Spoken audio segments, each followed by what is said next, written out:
इस बार की तीज को कैसे मनाया जाए, क्या है इसका शुभ समय, क्या है इसका शुभ संयोग, ये जानेंगे पंडित दिवाकर त्रिपाठी जी से। तो चलिए उनके पास चलते हैं, जानते हैं शुभ मुहूर्त। हिंदू धार्मिक मान्यताओं के अनुसार श्रावण माह की तृतीया तिथि को पड़ने वाला हरियाली तीज व्रत विशेष रूप से महत्वपूर्ण है।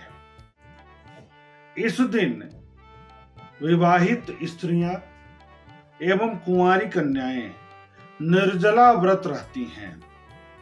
ऐसी मान्यता है कि इस दिन पूर्ण मनोयोग एवं समर्पण भाव के साथ व्रत रहने से भगवान शिव माता पार्वती का पूजन करने से, अनुष्ठान करने से, ध्यान करने से सौभाग्य की प्राप्ति होती है, पति की लंबी आयु होती है, साथ ही साथ ऐश्वर्य, धन, वैभव, सुख संपन्नता में वृद्धि होता है। साथ ही कुंवारी कन्याओं को सुयोग्य वर की प्राप्ति होती है, मनचाहे जीवन साथी की प्राप्ति होती है। यह व्रत श्रेष्ठ फल प्रदायक बताया गया है पौराणिक ग्रंथों में।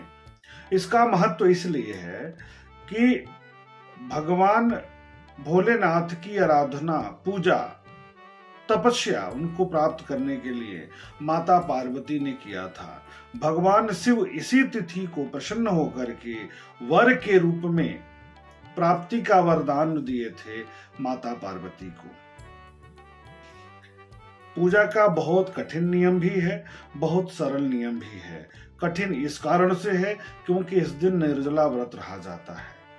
साथ ही सरलता इसलिए है कि बहुत बड़े अनुष्ठान की आवश्यकता नहीं होती है, बहुत बड़े कर्मकांड की आवश्यकता नहीं होती है, बहुत खर्च की भी स्थिति नहीं दिखाई देती है।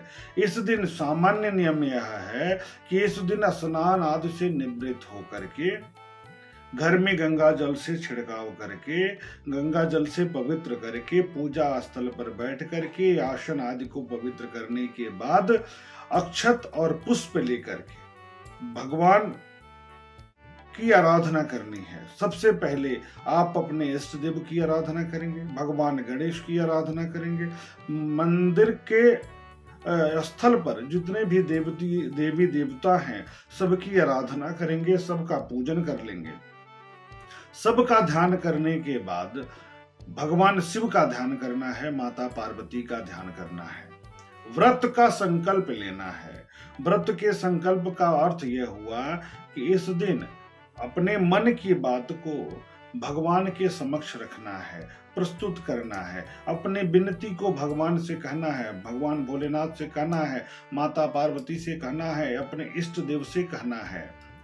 और उसके बाद उनके मंत्रों का जप करें अथवा जो व्रत कथा का श्रवण है उसको करें, व्रत कथा का पाठ करें, क्योंकि व्रत कथा का पाठ करना बहुत ही आवश्यक बताया गया है शास्त्रों में। ऐसा करने से माता पार्वती और भगवान भोलेनाथ की कृपा प्राप्त होती है सहजता पूर्वक है। सती के बाद जब दूसरा अगला जन्म हुआ तो पार्वती के रूप में हिमालय राज के घर में इन्होंने जन्म लिया। बाल्यकाल से ही भगवान शिव को वर के रूप में प्राप्त करना चाहती थी। धीरे धीरे इनका उम्र बढ़ता गया। जब विवाह योग्य उम्र हो गया तो इनके पिता हिमालय राज चिंतित हुए कि अब शादी योग्य वर खोजा जाए। तभी नारद उपस्थित हुए और उन्होंने भगवान श्री हरि विष्णु को वर के रूप में चयन के लिए इनको सलाह प्रदान किया। परंतु माता पार्वती भगवान शिव को पति के रूप में, जीवन साथी के रूप में वर्ण कर चुकी थी। लेकिन अब श्री हरि विष्णु का नाम सुनकर के हिमालय राज जो पार्वती माता के पिता थे सहमति व्यक्त कर दिए कि ठीक है, इनसे विवाह का प्रयास करेंगे। जब यह बात माता को पता चली तो माता को बहुत दुख हुआ और उन्होंने घर छोड़ दिया और घने जंगलों में जाकर के कठोर तपस्या किया। खूब तपस्या करने के बाद अन्न जल त्याग करने के बाद, भगवान शिव का खूब ध्यान करने के बाद भगवान शिव प्रसन्न हुए, उपस्थित हुए और मनचाहा वरदान देने का प्रस्ताव रखे। कहे कि उनके है पार्वती, आपके पूजा पाठ से, आपके तप से हम प्रसन्न हैं, आप मनचाहा वर हमसे प्राप्त कर सकती हैं। तो माता ने पति के रूप में, जीवन साथी के रूप में भगवान भोलेनाथ को प्राप्त करने की इच्छा व्यक्त की। भगवान शिव ने उनका उनको वर प्रदान किया। जब यह बात हिमालय राज को पता चली तो वो नाराज नहीं हुए, प्रसन्न हुए और विवाह का प्रस्ताव स्वीकार कर लिया। तो जिस तिथि पर भगवान शिव माता पार्वती के समक्ष उपस्थित हुए थे और वरदान प्रदान किए थे, वह तिथि श्रावण मास की शुक्ल पक्ष की तृतीया तिथि थी, ऐसा शास्त्रों में कहा जाता है। इसी कारण से इस दिन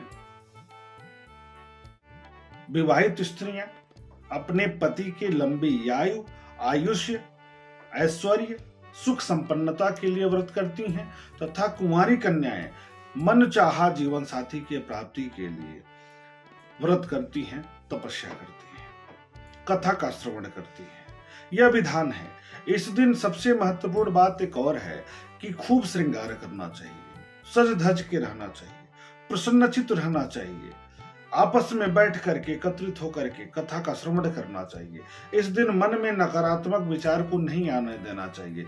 इस दिन झूला झूलने की परंपरा है, प्रसन्न रहने की परंपरा है, गीत गाने की परंपरा है, धार्मिक अनुष्ठान करने की परंपरा है। इस दिन पति और पत्नी मिलकर के, जो लोग विवाहित हैं, भगवान शिव के मंदिर में जाकर के भगवान भोलेनाथ, माता पार्वती का पूजन करें।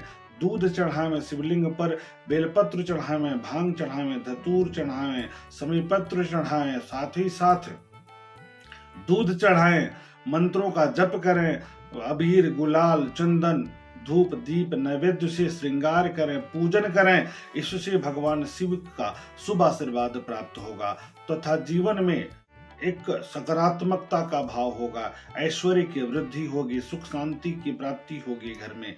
यह व्रत कठिन भी है और सरल भी है। इसी कारण से